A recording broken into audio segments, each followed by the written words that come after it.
les HBCUs, mais aussi d'autres institutions. Le deuxième webinaire de cette série aura lieu le 14 avril sur les community colleges.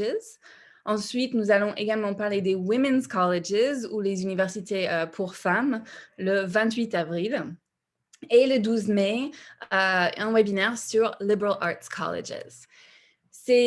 Toutes ces webinaires sont dans une série qui s'appelle Finding the Right Fit, une série que nous organisons donc avec Education USA. Education USA est un service du département d'État américain qui souhaite informer des étudiants partout dans le monde sur les études supérieures aux États-Unis, comment postuler, comment trouver la bonne université pour soi, comment financer ses études, etc.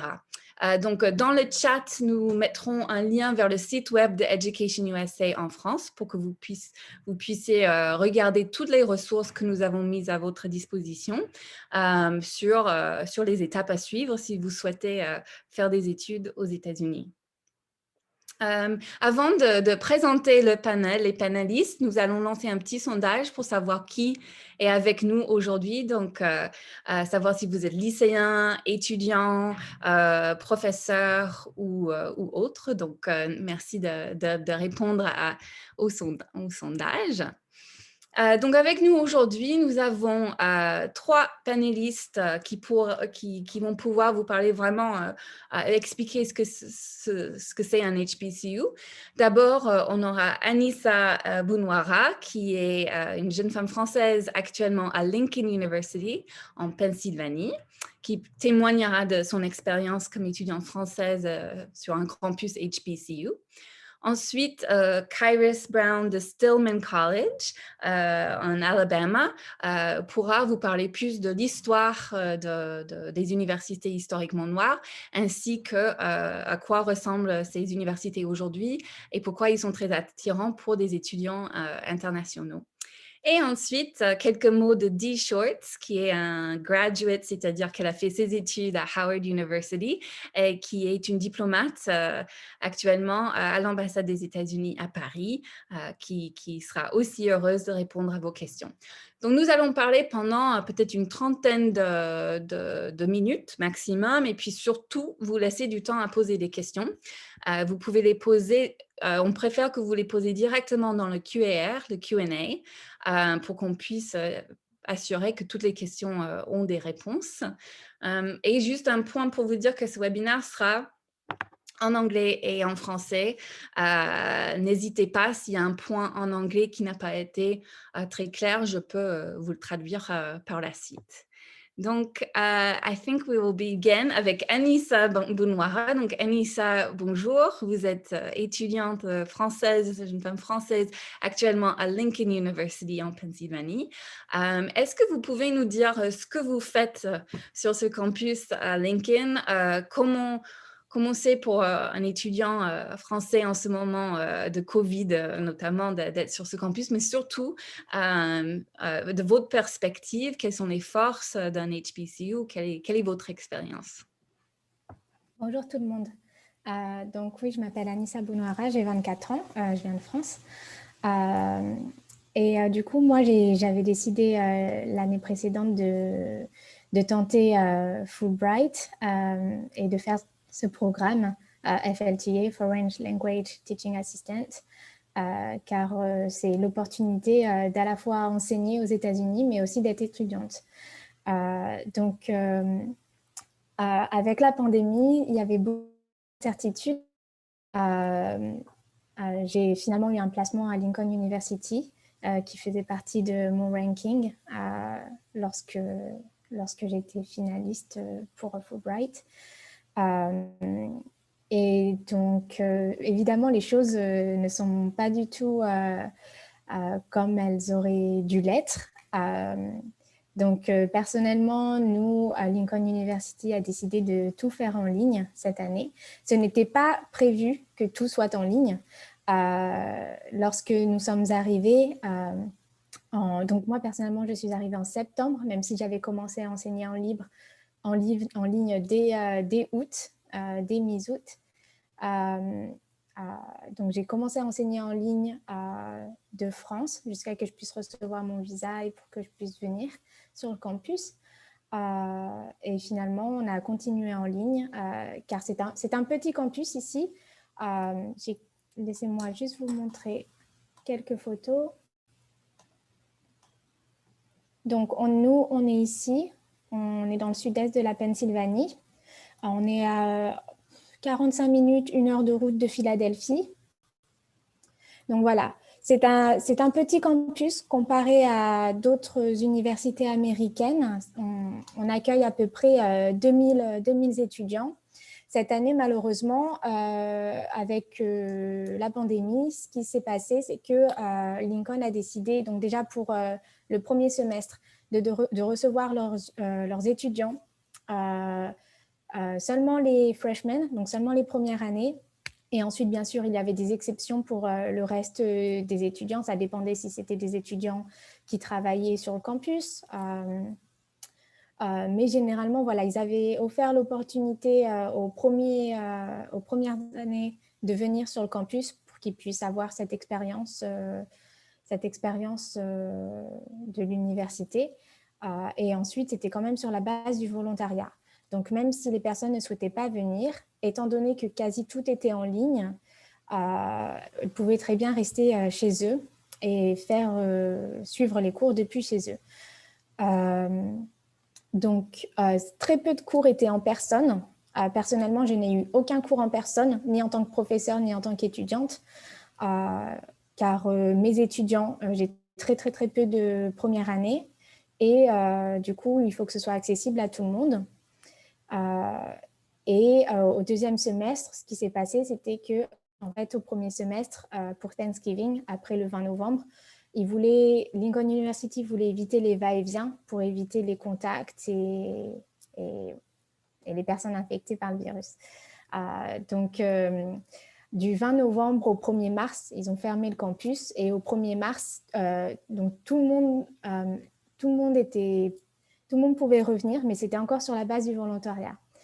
Donc, personnellement, moi, je continue en ligne, car au final, il y a très peu, on s'est retrouvé avec à peu près le même nombre d'élèves qui voulaient revenir sur le campus, entre 400 et 450 élèves. Donc, personnellement, en tant que professeure de français, lorsque j'ai commencé à donner cours, donc j'ai ma propre classe, mais je suis aussi assistante pour 2 autres classes. Moi, je m'occupe du niveau intermédiaire. Mes élèves, lorsque je leur ai demandé en début d'année pourquoi est-ce que vous avez choisi le français, ils m'ont dit que donc c'était pas forcément pour la France, non, c'était pour toute cette communauté francophone et notamment pour les pays africains qui parlent français. Donc, c'est vraiment quelque chose que j'essaie d'inclure dans mes cours, dans le côté culturel, dans le côté diversité. C'est vraiment, on essaie souvent de voir sur la carte directement, la carte d'Afrique, quel pays parle aussi le français, comment le français, voilà, quelle est la dimension du français dans ces pays-là. C'est vraiment ce qui les intéressait plus que la France. Et moi, en tant qu'étudiante, j'ai eu la chance de pouvoir choisir des cours qui étaient directement liés à l'histoire africaine-américaine des États-Unis. Personnellement, j'ai surtout choisi de la littérature, car la littérature, c'est ce qui m'intéresse le plus. Et ça a vraiment été quelque chose que j'ai vraiment adoré ces cours. J'ai eu des profs super et j'ai vraiment beaucoup appris. Je suis très contente.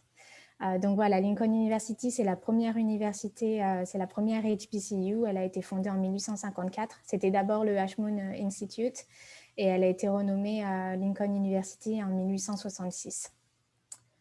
Donc son motto, c'est Learn, Liberate, Lead. La mascotte, c'est le lion. Et voilà, on a les lions juste ici, la gauche et la droite, vous pouvez les voir à l'entrée. Et puis, les personnes voilà, les plus connues qu'on a eues à Lincoln University, on a eu Langston Hughes, qui est un poète renommé mondialement, et aussi Thurgood Marshall, qui était juge à la Cour suprême. Voilà, la bibliothèque, malheureusement, je n'ai pas pu vraiment accéder à la bibliothèque cette année avec la pandémie, c'est fermé.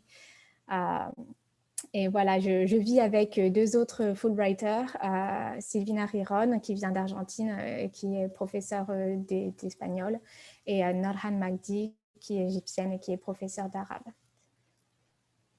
Très bien. Et d'un point de vue de jeunes femmes françaises, les universités historiquement noires, c'est vraiment une institution proprement américaine. Enfin, on n'en a pas ici en France. Est-ce que vous avez quand même, malgré le Covid, pu sentir la richesse de l'histoire de ce genre d'institution et l'intérêt, la raison pour laquelle des jeunes gens les choisissent aujourd'hui? Absolument, absolument. Ça, c'est vraiment quelque chose qui m'a fait beaucoup plaisir déjà de voir que malgré la pandémie, parce que personnellement, je ne vois pas beaucoup d'étudiants sur le campus, il y a très peu d'étudiants sur le campus et très peu d'événements qui sont organisés. Et je trouve quand même ça incroyable de pouvoir sentir ce sens de communauté. On pouvait vraiment sentir quand même cette idée, cette notion de communauté, de companionship, vraiment. Et puis même lors de mes cours, on est sur Zoom. Mais voilà, comme j'ai choisi des cours qui étaient directement liés, par exemple, à la littérature africaine-américaine, mes collègues, mes camarades de classe, lorsqu'ils parlent, ils parlent directement aussi de leur expérience, de leur vécu.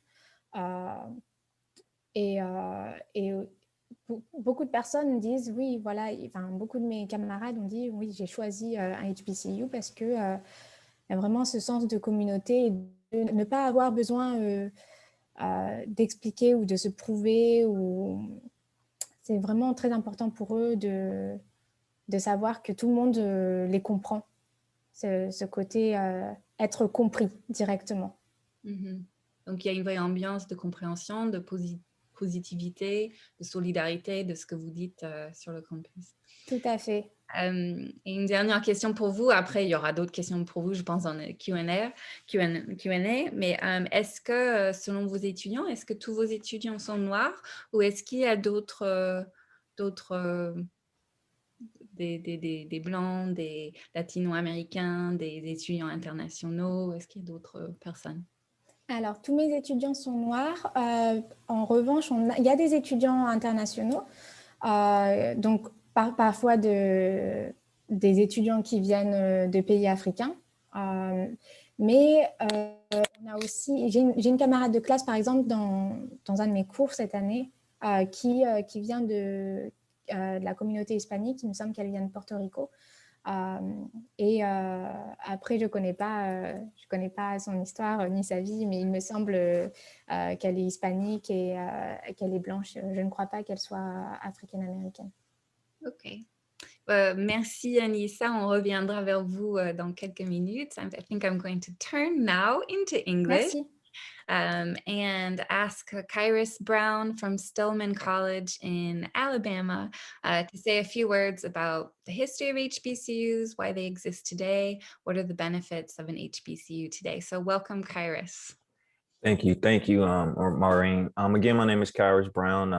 I'm from Stillman College. I have the privilege of serving as the Director of International Affairs and also recruiting. So on behalf of here over in the States, it's actually the morning time. I know it's the evening time in France. So good evening to you all over there. Just a short brief of historical Black colleges. The acronym is what we would consider as HBCUs. So if you ever hear me just say HBCUs, that's basically in reference to historically Black colleges and universities.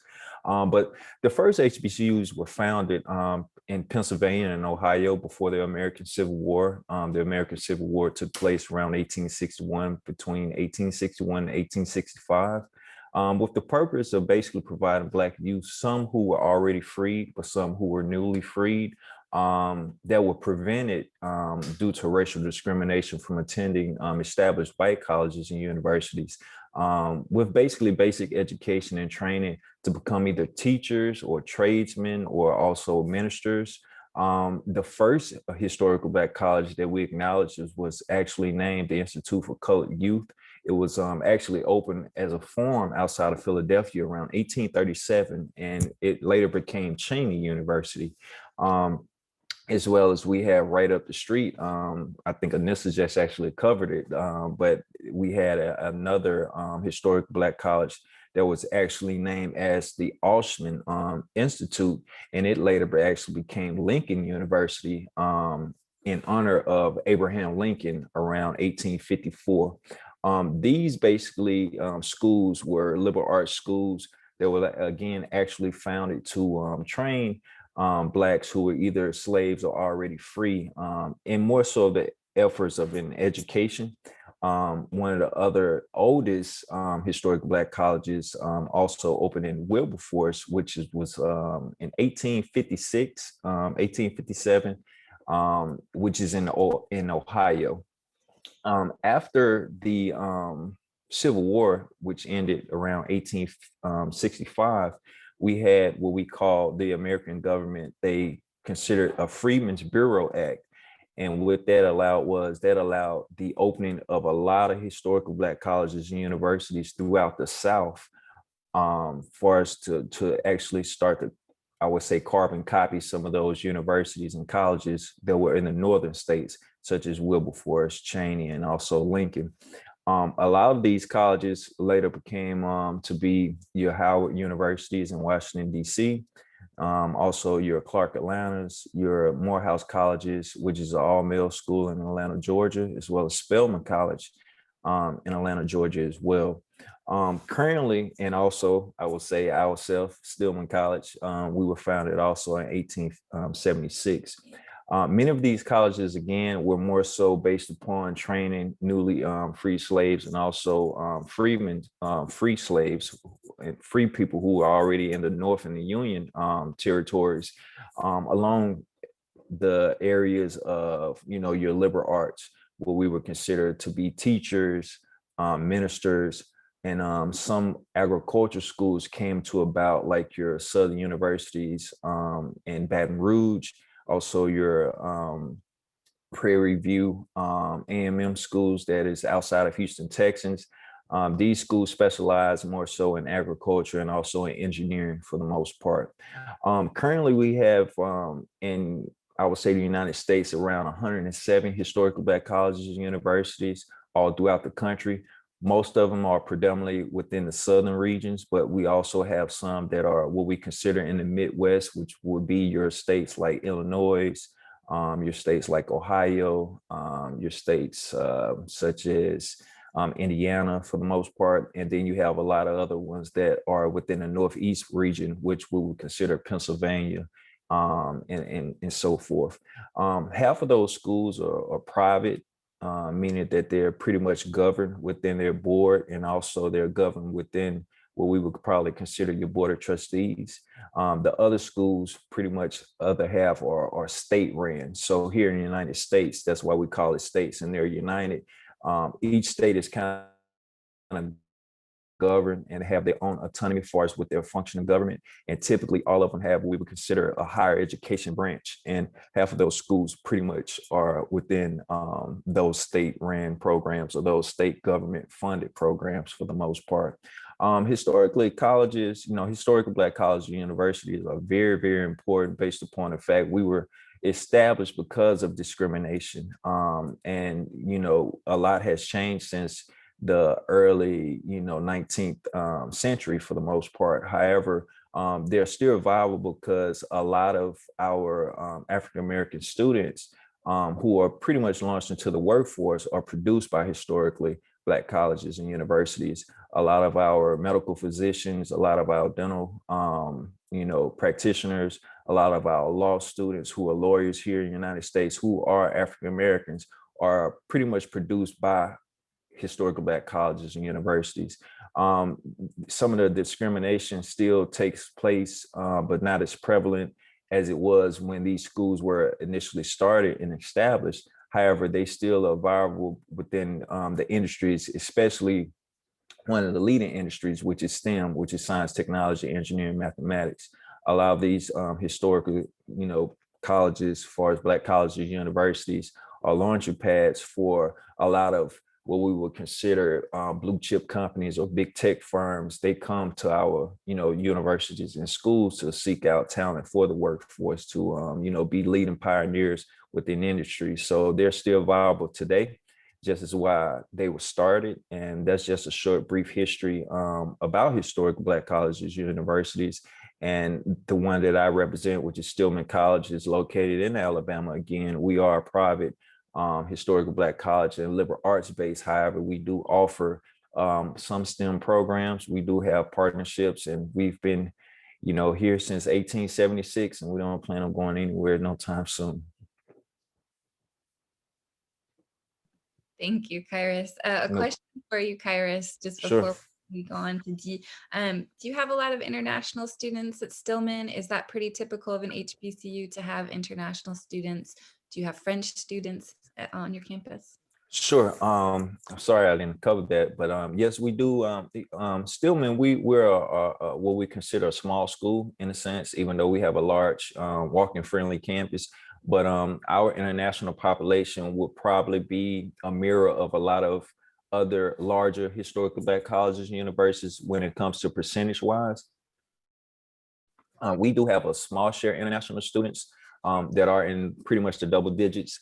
A lot of these students are more so directly from the Caribbean countries, what we would consider Bahamas, some of your, Trinidad. We have some African students who are from Nigeria. We have some Middle Eastern students that are from Palestine. I would say that we do have some French speaking students, but they're not necessarily from France. We have some Caribbean students who speak French Creole. But that is considered French within a sense. But we do have a nice amount of students who are from, their respective countries from all around the world.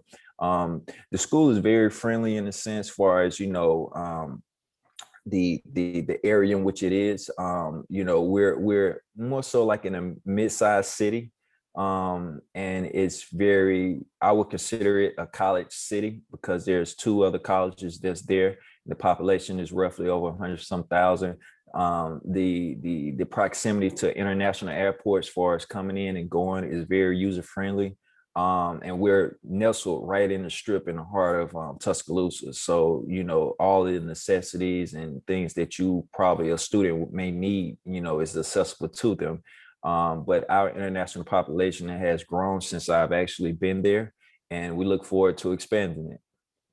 Great. Thanks so much, Kairos. I'm sure we'll have some questions for you during the Q&A. Sure. From there, we're going to go on to D. So D, as I said in my introduction, is a diplomat, a foreign service officer at the U.S. Embassy in Paris. And D is also a graduate of Howard University. Howard University, which is in Washington, D.C., which is what you can see behind me right now.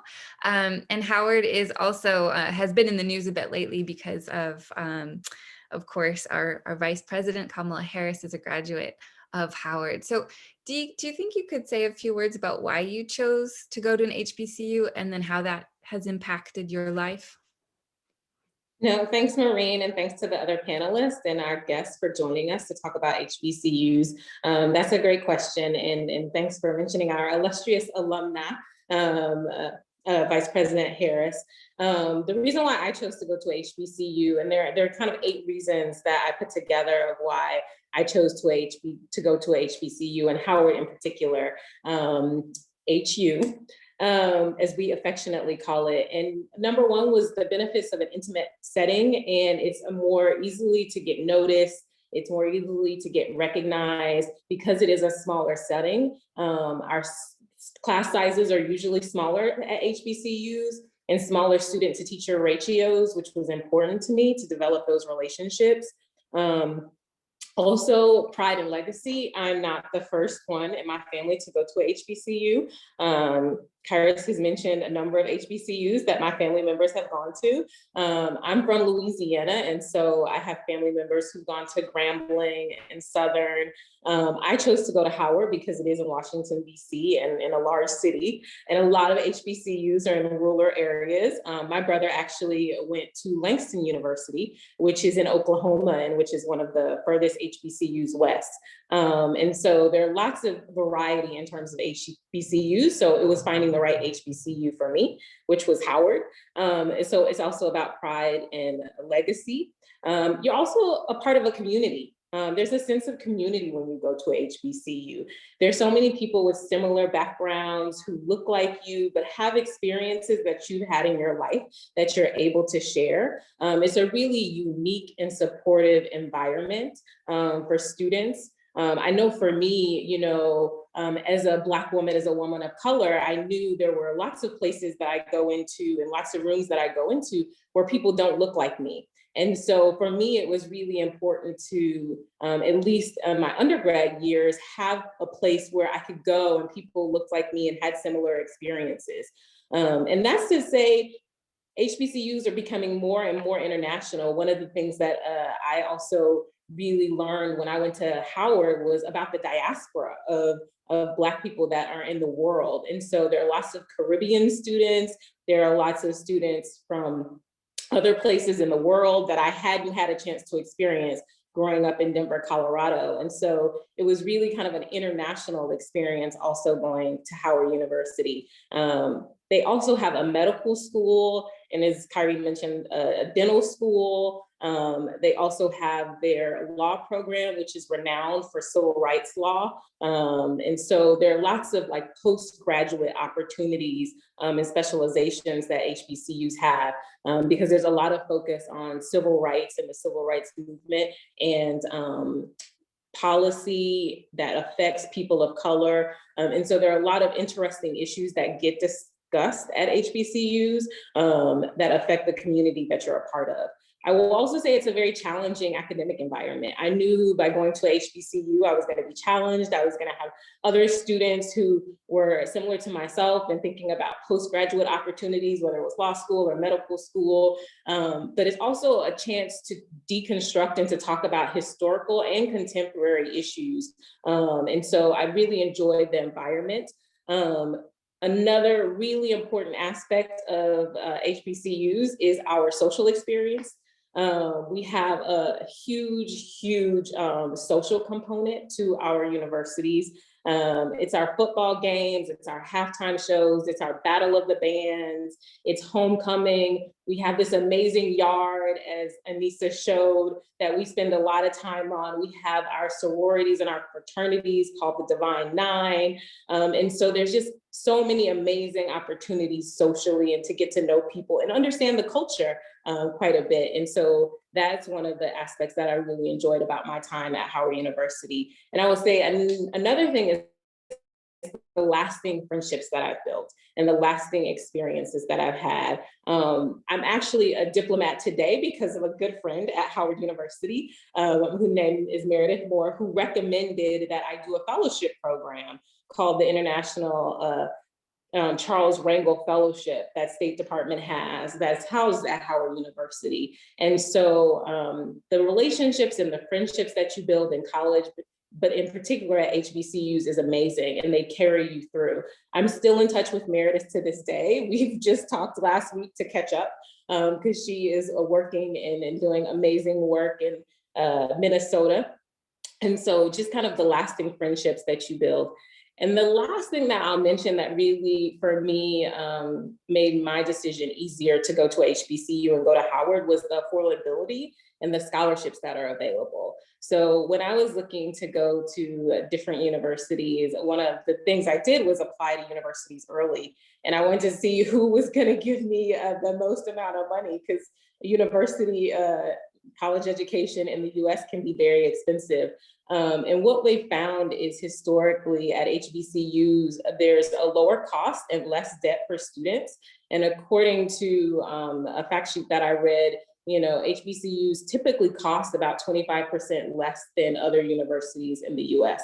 So it's a good opportunity to save some money. I would also just mention that we have some amazing, illustrious, notable alumni that, you know, has been mentioned, Vice President Harris, but Martin Luther King Jr. went to a HBCU, Toni Morrison, Oprah Winfrey, Thurgood Marshall, who also went to Lincoln, and Howard, Spike Lee, Puff Daddy, P. Diddy. So many people went to HBCUs, and they continue to produce some students that are giving back to the community, giving back to our country, and giving back to the world. And so I just knew I was going to be in good company by choosing to go to a HBCU. It's the reason I'm in Paris today. Thanks so much, Dee. That was a great overview of the reasons behind your choices and how it's impacted you. We've started to already have some questions in the Q&A, so I'll get started there. But I just want to encourage everyone to ask your questions in the Q&A, and we'll do our best to get to them. So I have a question for Anissa, and it's in French, so I'm going to ask it in French. Anissa, pourriez-vous nous parler de votre parcours et contraster votre expérience de l'université en France avec celle que vous avez eue là-bas ou celle que vous voyez là-bas en tant qu'assistant de langue? Et comptez-vous diriger votre enseignement une fois, continuer votre enseignement une fois que vos études sont terminées? Merci pour cette question. Alors, personnellement, mon parcours, donc ça a toujours été plus ou moins dirigé dans le domaine de la littérature, des langues et de l'enseignement. Personnellement, j'ai fait une double licence lettres modernes et LCER anglais à Lyon 3, à l'université Jean Moulin à Lyon, en France. Ensuite, j'ai décidé de faire 1 an d'assistanat en Angleterre. Si je devais comparer mon année d'assistanat en Angleterre avec mon année ici à Lincoln, c'est totalement différent. Donc j'étais dans une école privée 3-18 ans, donc c'est vraiment différent. Ici, c'est la fac. Et ensuite, quand je suis revenue de cette année d'assistanat, j'ai fait un master études anglophones à Lyon 3 encore. Et en fait, j'avais vraiment... J'hésitais à faire l'agrégation pour enseigner l'anglais en France, mais je voulais tout d'abord avoir une deuxième expérience dans un pays anglophone, donc les États-Unis, c'est ce que je voulais faire. C'est pour ça que j'ai candidaté au programme Fulbright. Donc voilà, ça c'est pour mon parcours. Si je devais ensuite parler du contraste entre mon expérience en tant qu'étudiante en France et mon expérience en tant qu'étudiante ici. Alors évidemment, avec la pandémie, il y a beaucoup de filtres qui s'installent. Mais ici, il y a vraiment un sens... C'est-à-dire qu'en France, je trouve personnellement, donc c'est mon avis personnel, mais je trouve qu'en France, il y a quand même un côté très compétitif de temps en temps avec les cours. Et puis parfois, ça peut être assez impersonnel. Alors moi j'ai eu beaucoup de chance pendant mon master d'avoir des professeurs extraordinaires qui m'ont vraiment accompagnée, qui m'ont accompagnée dans mes démarches et qui étaient beaucoup de sollicitude, qui m'ont montré beaucoup de sollicitude. En revanche, l'atmosphère que je retrouve moi ici à Lincoln, c'est voilà, ce côté vraiment de soutien, de communication avec les professeurs. Étant donné qu'on est en pleine pandémie et que c'est compliqué aussi d'établir un vrai lien via Zoom, les professeurs font ce qu'ils peuvent et je trouve qu'ils se débrouillent très bien. Et puis, est-ce que je compte continuer dans l'enseignement? Je pense oui. Je ne suis pas encore sûre parce que, pour être honnête, entre ces expériences internationales que j'ai eu la chance de participer à ces expériences internationales, maintenant, je me dis que les relations internationales aussi, c'est quelque chose qui m'intéresserait. J'aime beaucoup l'enseignement, mais j'aime beaucoup en fait aussi ces liens entre pays. Et je me dis pourquoi pas regarder comment participer aussi pour permettre à d'autres étudiants, comme moi je l'ai été, leur permettre aussi de vivre ces expériences que moi j'ai la chance de vivre en ce moment. Super, merci Anissa. Kairos, I think I've got a question for you. about the different students that are studying at Stillman College or at HBCUs in general. This person is curious to know how many non-POC persons of color students apply to HBCUs, and if they fit in well upon arrival. If you have Hispanic or Asian American students, do you recruit Native American students? How does that work at Stillman? Oh, we can't hear you. You're on mute still. Sure, I can give a brief statistic as far as at Stillman. We again, we're a very small school. However, we do have an influx of all pretty much applicants who are not only African American or who will consider themselves as far as African. We have Palestinian students. We have Arab, which are pretty much Arab students. We also have students who apply from Switzerland. We have, Asian students who have applied from Cambodia. We just actually had a discussion in a panel with the embassy in Morocco. So it's not just only deemed for as just African American students or African students who are considered from the diaspora of the Caribbean or the African countries, as far as in the African continent. I've actually been afforded the privilege of working at 3 historical Black colleges in an international capacity. And throughout pretty much me being at Grambling State University or Tougaloo College, at Grambling State, roughly about 40% of our international population were either Arab or Hispanic students. For the most part. And also at Tougaloo College, we had a huge influx of also, I would say, Asian students who are from they were Vietnamese for the most part. So it's just not only just deemed for people who are considered people of color. We have pretty much an array of different type of applicants. You can look at probably different historical Black colleges all throughout the country, and you will probably have a representation for the United Nations in a sense, outside it being just deemed for people of color. So that's not necessarily a requirement, or I would say the status quo. I'm going to drop in a link to our website on the Q&A if I can. I don't know if I can, but In the chat, you can put it in the chat, yeah. Okay, in the chat. All right. So feel free to look at the website, and it'll give you a brief, pretty much crash course for Stillman, and hope that answers your question. Yes, it does answer my question. Thank you very much. Maureen, just to follow up on that, I want to say Please. very much the same for Howard. In my experience, there were a number of international students, especially with having a medical school and a dental school and a law school. We saw a lot of international students for our postgraduate programs. And also our faculty is also very diverse. You'll see a lot of non-people of color, white teachers, as well as international teachers in the faculty at HBCUs as well. So I just wanted to pull that plug out. I agree. Thanks for pointing that out. Thank you both. A question that's a more difficult question, but an important question. Denise says, so much progress has been made, it seems, but what do you feel still needs to be done to improve access to persons of color to higher education and careers after graduation? That's a big question. Dee, do you have some thoughts on that? Yeah, no, I have some thoughts on that. I think in terms of my experience, the reason why I chose to go to a HBCU is I knew that I was probably going to be in a career where I would be very few people of color.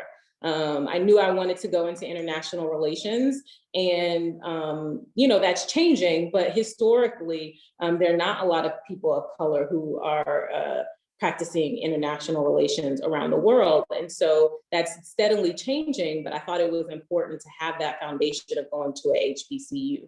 And I will say, at this point, HBCUs were created because of the lack of access, but that's not the case anymore. They're still in existence because of the caliber of institutions that they are, because of the type of students and faculty that are at these institutions and the type of alumni that they have, and so that they're producing. And so there's still a lot to be done. I think another really important thing that's happening at HBCUs and colleges around the world is that we're having these crucial conversations on these issues about how do we create more diversity, more inclusion in our different institutions, whether it's at HBCUs, whether it's at other universities, or whether it's in the State Department. And so I think that's really important and something we're all working on. Thanks so much, Dee, for your thoughts on that. Kairos, I have a question for you. Is the application process, and I think this is a question actually that goes for HBCUs like it goes for any American college or university, is the application process for international students the same? I suppose that as other institutions, and also is it the same or different for American students? I got you. It's generally the same far as format, but there's some additional things international students must provide. At Stillman College, we pretty much harp on 3 entities in which we actually provide outside of the basic application, which is pretty much financial statements, even if you are awarded scholarships, your country's passport that is valid, and then also your secondary or your transcripts if you are coming in as a new freshman, as well as if you're transferring from another respective university from your home country or any other university outside the United States. We use different entities for instance, like World Education Services that actually pretty much evaluate curriculums on an American-based standard, just to see which credits are deemed transferable in a sense, for the most part. But to answer your question, there are pretty much a general application, but for international students, there is some additional information that we require. Great. And I'll add to that if someone wants, sort of a sheet, an information sheet on the things that Kairos mentioned, or about what you need to apply as an international student to an American school, you can find that on the Education USA website, which we'll put again in the chat, just like the links to the different universities that we've mentioned today. Another question, and we get this question a lot about financial aid. It's true that American universities have a different cost than French universities. So can international students apply for financial aid? Let's go to you, Kairos, for that one again. No problem. International students are not eligible for what we would call federal financial aid in a sense, because they're not deemed American citizens. However, we do have some other financial aid that are pretty much ushered in under the umbrella of scholarships. We have, scholarships that are deemed by the United Negro College Fund, who are open to international students as well as domestic students. We also have a few entities in which we partner with, like say in the Caribbean nations, which we will consider like OAS scholarships. Those scholarships are deemed to only applicants who are from the Caribbean countries. So those are other forms of scholarship aids that we actually provide. But as far as having federal scholarships, as far as money, as far as financial support, that is not applicable for international students. You have to be a U.S. citizen for that. Okay, thank you very much. And that also, we've got lots of information on our Education USA website about just kind of an in general overview of how financial aid works in the United States. I think I'd like to ask you a question, Anissa, again. So in French, we'll switch to French, juste pour ceux qui écoutent, qui préfèrent un peu de français de temps en temps.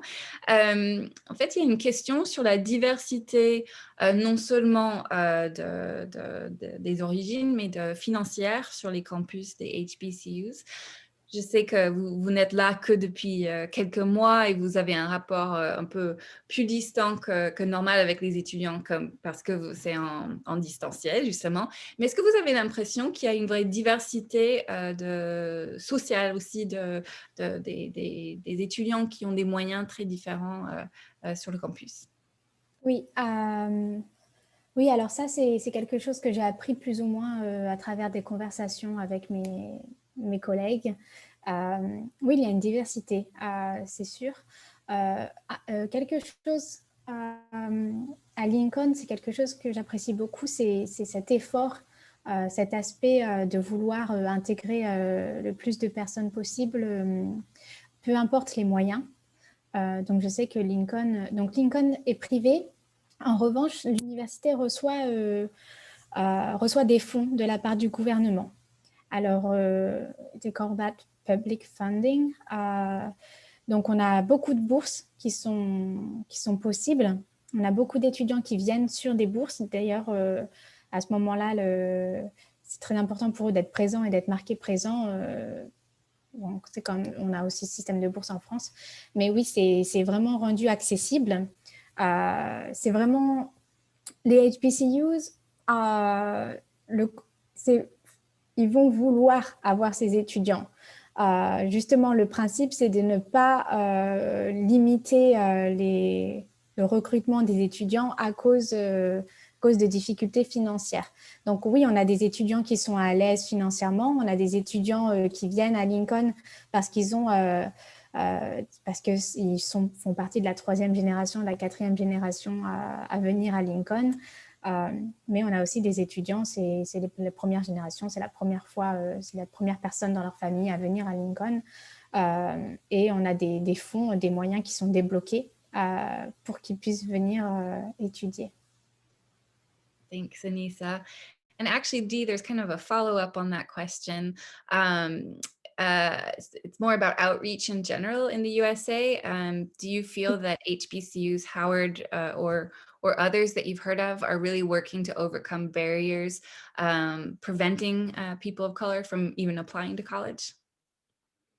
Absolutely. I think that's one of the beauties of HBCUs, there's the environment to have these conversations for historically marginalized groups to say, how do we overcome some of the socio and economic barriers that have been in place for generations? And what can we do as a community to influence policy and influence policymakers to change this so that there is more equity and there are more opportunities. And so there's lots of work that's being done, lots of research that's being done on HBCU campuses. But like I said, it's also producing a lot of leaders. And we see this with our vice president who can actually affect change. Thanks, Dee. Kairos, earlier in Anissa's presentation, which was in French, so I'll just let you know what she said. She was talking about how adaptable her school has been during this COVID experience, which of course we all know has been hard on students all across the world. Is that the case with Stillman as well? And this doesn't have to do with HBCUs, it just has to do with American universities. Have they been reactive, adaptive to the ever-changing context? Yeah, sure. We work in unison with Homeland Security. They've done a phenomenal job to give all American schools the autonomy to kind of give a custom, I would say, blueprint and also platform for international students. When the actual pandemic hit last year around this time, a lot of us shifted to fully online courses and also hybrid courses as well. We take safe measures on campus when not only our international population, but all people who are attending Stillman, as far as, proper screening, as far as COVID testing, quarantine placement if, God forbid, someone, does have COVID. We are pretty much confident, and we're proud to say that we haven't had any casualties, for students or faculty or staff to actually die from COVID. But our president, which is also, I forgot to mention, the first female president of Stillman College, Dr. Cynthia Ward, she's done a phenomenal job to put in proper measures in place.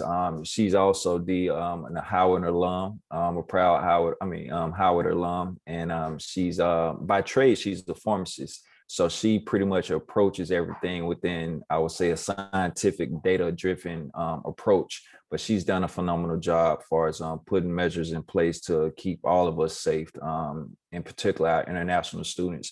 Homeland Security, they did have some restrictions for our travel bans, of course.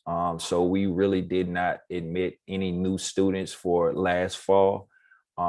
We've just altered and had some, I would say, some platforms available for online, which are pretty much being pulled from us because, of course, international students cannot attend schools fully online here in the States. But we've done a good job, and like I said, we're proud to say we haven't had any casualties from COVID.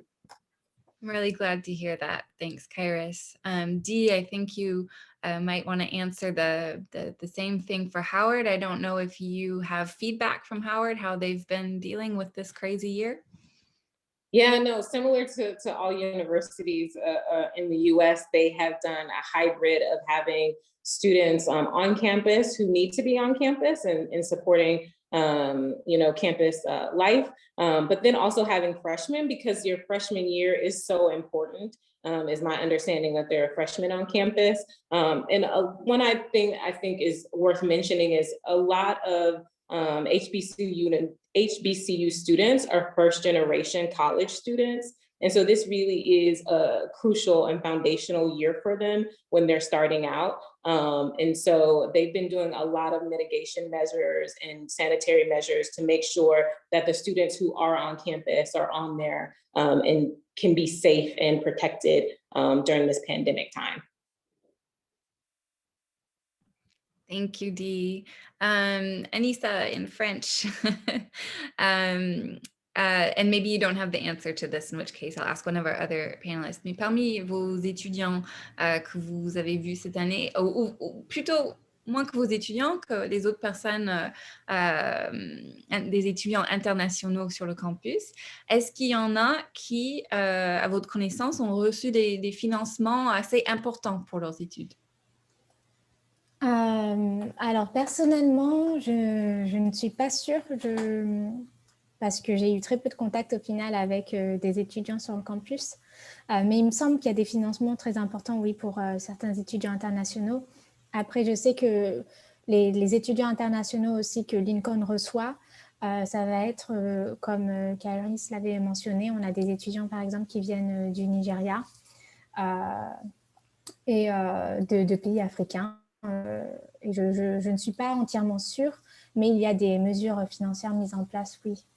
Ok, et peut-être je peux répondre de manière plus générale, non pas spécifiquement sur les HBCUs, mais sur les universités américaines. Comme Kairos disait tout à l'heure, il y a certaines bourses qui ne sont pas ouvertes donc aux étudiants internationaux, ce qu'on appelle les bourses de besoin ou need-based scholarships. Mais par contre, merit-based scholarships, les bourses qui sont basées sur le mérite d'un étudiant, sur leur parcours académique, et leurs engagements multiples qu'ils peuvent avoir, sont ouverts aux étudiants internationaux, et ça dépend vraiment de l'institution. Il y a des universités qui ont un budget assez important pour leurs étudiants internationaux, d'autres moins. Il n'y a pas une réponse enfin, il n'y a pas une seule réponse, ça dépend des universités. Oui. D'ailleurs, Fulbright est une bourse basée sur le mérite. Tout à fait. Il y a la bourse Fulbright, donc je pense qu'on a déjà mis le lien dans le chat, mais on peut le remettre. La bourse Fulbright qui concerne plus le niveau master ou doctorat, mais qui est un moyen de financer. On a aussi toute une page sur le site Education USA sur les financements. Donc, sachez qu'il y a beaucoup de financements qui existent. C'est vrai qu'il faut les demander, il faut faire un peu de recherche. Kairos, I have a question. Okay, I think it's a similar question I had already asked to Dee about, trying to increase access for people of color, persons of color. Is Stillman also working on that as well? Yeah, sure. You know, we are a huge advocate of partnerships, not only, you know, for as domestic opportunities, partnering with different communities and also school districts, and also a lot of partnerships that we're taking place. One right now, we have a partnership with the city of Seattle, Washington, which we're actually trying to put at-risk youth in place to actually further their education, who are pretty much on track, but kind of, you know, going off track a little bit. We also have, of course, many international relationships that we pretty much are establishing. The one prior to, as far as Morocco, and pretty much, you know, the access, as far as I think with Dee, what she said, that she knew she was coming into an area and a space and a capacity that a lot of people of color were not necessarily in. Having programs and curriculums that are pretty much based on like international affairs, those give, you know, a lot of our students opportunities to go into fields and industries that may not have been available to them, as well as if we don't have those, I would say, curriculums, those partnerships are viable as well, because it still provides opportunity and also a gateway for students to actually access certain fields and industries that were not necessarily accessible to them. So partnerships are very important. We have one with the University of Alabama, which we've had that partnership since the late 70s, which is huge for us because a lot of our domestic and international students can take courses in other programs there with no cost. Is actually implemented within our student tuition, as well as Alabama students. They come to Stillman and take specific courses. Those programs are typically bridge programs that cater into graduate programs, that are also professional programs, such as, you know, dental school, medical school, as well as law school. So partnerships are huge, and that's one way we try to combat far as access of, you know, people of color to actually have. Thanks, Kairos. And I want to add something to a point I made just before you answered that question about scholarships, which is also that there are athletic scholarships in the United States, des bourses athlétiques. This is something pretty special to the US system, where if you are a highly qualified athlete, so as we would say in French, an athlète de haut niveau, you can also look into athletic scholarships, which would mean that you would be doing some, you know, you'd be practicing your sport for the team of the campus while pursuing a degree at the same time. Dee, did you know anyone with an athletic scholarship? I knew quite a few people with athletic scholarships, both for soccer and for football and basketball, now that I think about it. But I also wanted to mention there are also scholarships for musicians, and we have huge bands at HBCUs. And so we have band scholarships as well. And I think that's worth mentioning. And you should check out the amazing bands that HBCUs produce. And we have a historic battle of the bands, but there are also scholarships out there for musicians. That's really good to know. Thanks for that information. I have just a couple more questions and then we'll wrap it up. I wanted to ask, sorry to bounce back to you, Dee, again, but you were talking earlier about how some of the people that you met at Howard, you know, are still in your life. American universities have one of their particular strengths are the alumni associations. Are you part of an alumni association? Has that been beneficial to you? Can you explain that? Yeah, no, we have alumni associations, and actually there's a Howard University Alumni Association here in Paris, because we're everywhere, good HBCUs. And so at least for me, that professional connection has been crucial. My friends and my network have introduced me to people here in Paris when I first got here, but also just professionally, when people hear about opportunities available in their companies, in their businesses, they pass that along to their network. And that's been crucial in terms of sharing opportunities and sharing information. For me personally, with the reason I'm in the Foreign Service has to do with a good friend who saw an opportunity and a fellowship, the Charles B. Rangel International Affairs Fellowship, that's with the State Department to increase diversity in the State Department. She saw an advertisement and she was like, this is not for me, but like, this is perfect for you, Dee. Like, you should apply for this. And so I think merit this day for that. But we give back to our community. I speak at Howard University. I've spoken at events when I go home to Colorado, which is my home state, to speak about opportunities in the State Department. And so we use our network pretty widely to also share information, but also to fundraise for our universities and to give back financially to support them. So there are lots of ways that we use our alumni network, and it's a really important and close-knit network to go to a HBCU. Kairos, do you also have an active alumni network at Stillman?